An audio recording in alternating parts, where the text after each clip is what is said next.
Welcome to online worship at University United Methodist Church in Austin, Texas.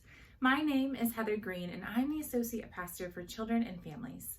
And I'm so glad that you've decided to join with us for worship today. We like to start all our services reminding each and every one of you that no matter who you are or where you are on your life journey or your faith journey, you are welcome here. Today you will hear a sermon from Pastor Teresa entitled The Beloved Community. Now I invite you to join with me in the call to worship. Listen, listen for the voice of God naming us all holy, beloved, cherished, valued. We believe you delight in us. Make us people who recognize and proclaim your beauty and goodness in unexpected places. Surprise us, challenge us, transform us. We trust in you, Holy One, to reveal to us the sacredness of every life, of every way of being, of every physical manifestation of your Spirit. May it be so.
Please join me in the prayer for illumination. Holy Wisdom, we ask that your Spirit would guide us in meditation on your word, that we might be led more deeply into knowledge of you and love for all your creatures and creations. In Christ's name we pray. Amen. Our scripture passage today is from Micah chapter 6, verses 1 through 8. Listen to what the Lord says. Stand up, plead my case before the mountains. Let the hills hear what you have to say. Hear, you mountains, the Lord's accusation. Listen, you everlasting foundations of the earth. For the Lord has a case against his people. He is lodging a charge against Israel. My people, what have I done to you? How have I burdened you? Answer me. I brought you up out of Egypt and redeemed you from the land of slavery. I sent Moses to lead you, also Aaron and Miriam. My people, remember what Balak, king of Moab, plotted, and what Balaam, son of Beor, answered. Remember your journey from Shittim to Gilgal, that you may know the righteous acts of the Lord. With what shall I come before the Lord and bow down before the exalted God? Shall I come before him with burnt offerings, with calves a year old? Will the Lord be pleased with thousands of rams, with 10,000 rivers of olive oil? Shall I offer my firstborn for my transgression, the fruit of my body for the sin of my soul? He has shown you, O mortal, what is good. And what does the Lord require of you? To act justly, and to love mercy, and to walk humbly with your God. The word of God for the people of God. Thanks be to God. Hey friends, I've been thinking of you this week, and I pray that you are safe and warm. The weather has indeed been crazy, and I know that some of you have been without power, perhaps are still without electricity. Some of you have lost trees, and it has been devastating to see the destruction of so many beautiful old trees throughout the city due to the freeze. I also know that some of you may have lost what feels like an entire work week. Others of you who are parents may feel as if you were losing your sanity as one day after another, the schools were closed.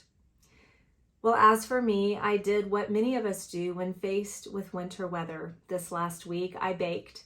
And we had Girl Scout cookies in the house just about everywhere, but I still felt the need to bake cookies.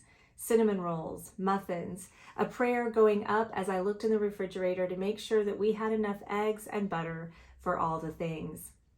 Good food is one of my love languages, and from the looks of my Facebook feed, I'm not alone. When winter weather comes, many of us cook and bake, at least when we still have electricity. When it comes to cooking and baking, I'm certainly no expert, but I know what happens when you don't have an essential ingredient, especially when it comes to baking. Leave out the salt and the baking soda won't activate, leaving your cake flat. This image played in my mind as I thought of Micah's words today. Justice, mercy, walking humbly with God, all essential ingredients to forming the beloved community. These things are not multiple choice. We need all three of them.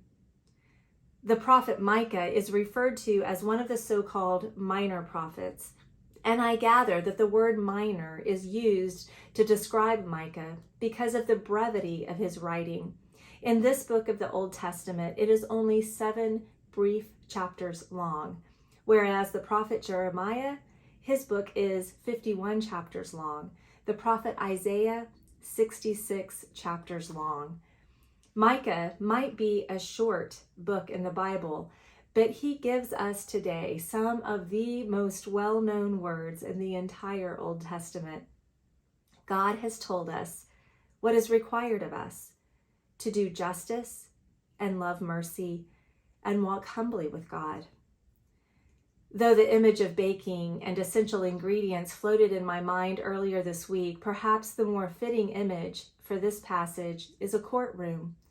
Clearly, I'm more familiar with the kitchen, more comfortable in it, but some of our wonderful members here at University UMC are well aware and acquainted with the courtroom. In the drama of today's scripture passage, the prosecutor is God. The mountains and hills, along with the very foundation of the earth, serve as the jury.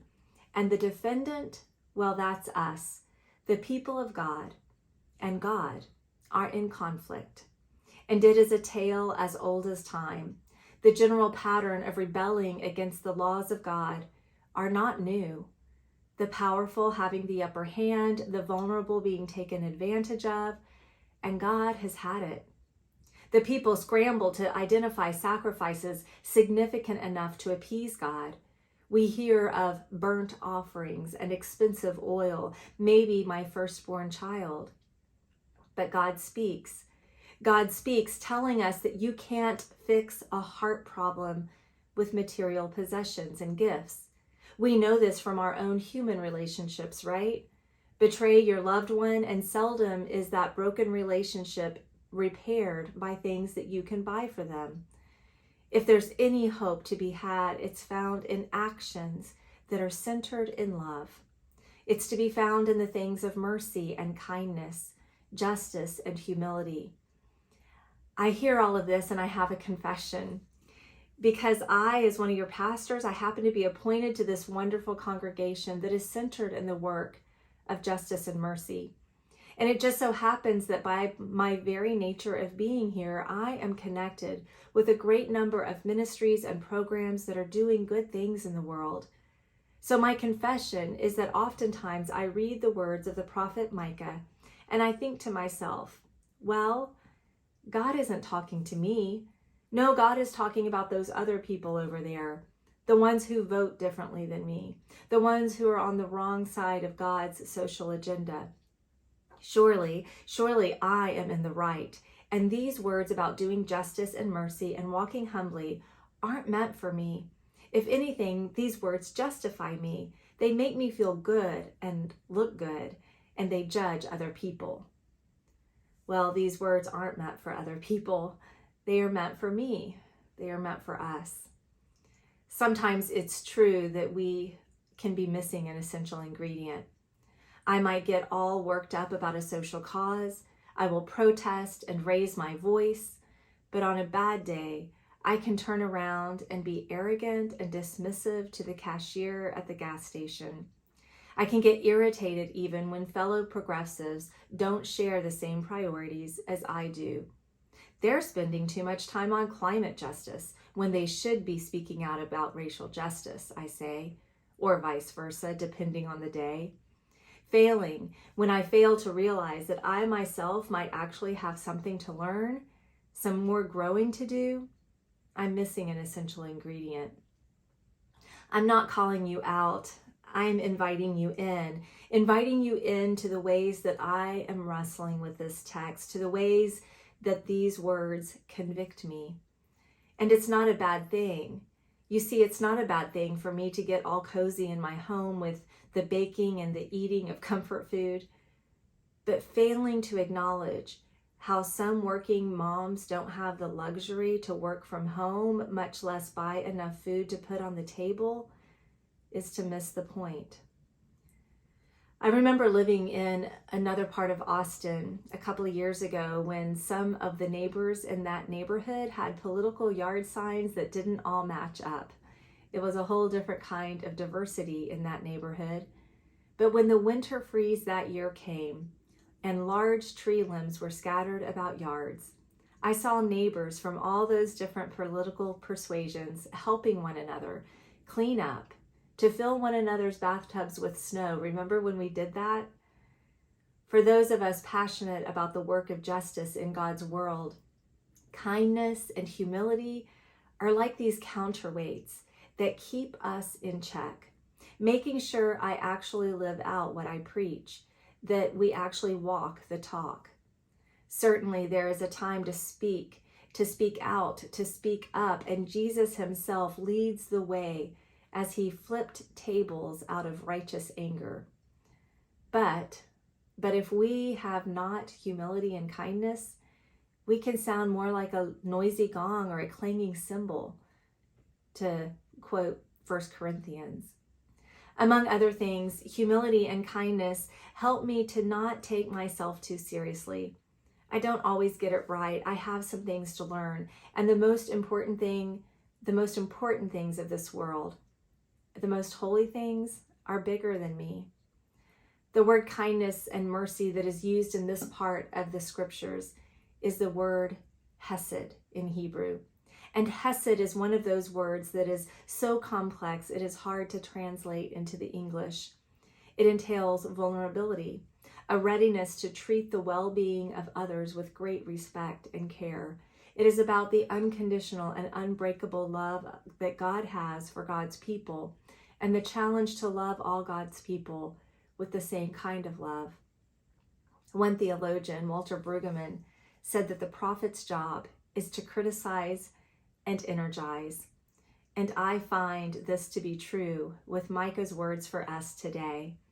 And on this first Sunday of Black History Month, when the prophet's words are ringing in our ears, I pray that we might feel both, some criticism and also energized to continue the work of justice, and to do so in humility and with a love for all God's people. Friends, I'm grateful for you, and I pray that this day you might take comfort in knowing that you are part of a community that is centered in justice and love. Again, we don't always get it right, but week after week we gather back together to remember that we are connected to God, connected to one another, and to once again be energized for this work.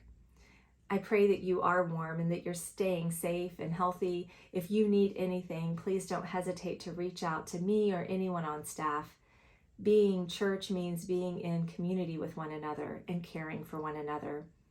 Indeed, we lift up the prayers of the world, the prayers of our community, especially prayers for the family of longtime member Nancy Young, who passed away recently.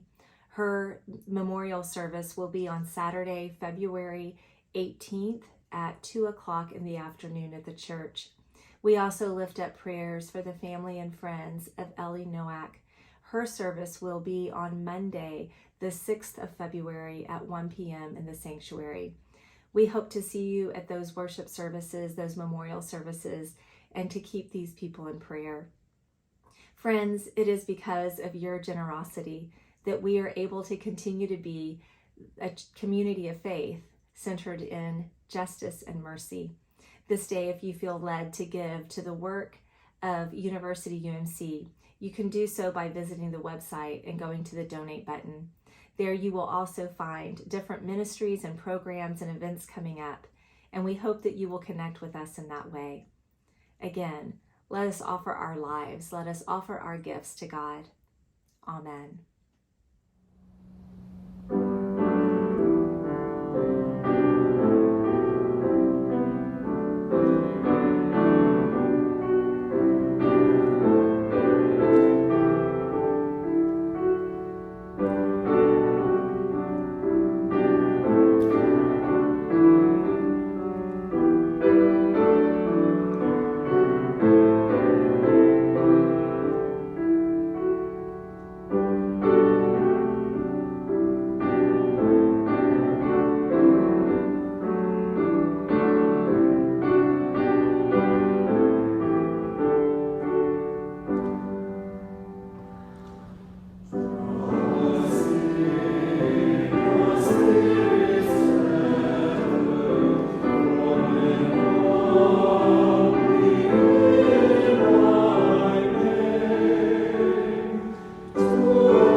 you for being in worship with us here at University UMC. I'm grateful for you. I want to leave with you these words by Pastor Karen Kaiser. She writes this: "Let us be hated for who we love. Let us be excluded for who we include. Let us be judged for who we pardon. And let us be known as a church who takes compassion a little too far. And when our backs are against the wall, forced to make a choice and take a stand, may we always, always err on the side of grace. May it be so. Amen."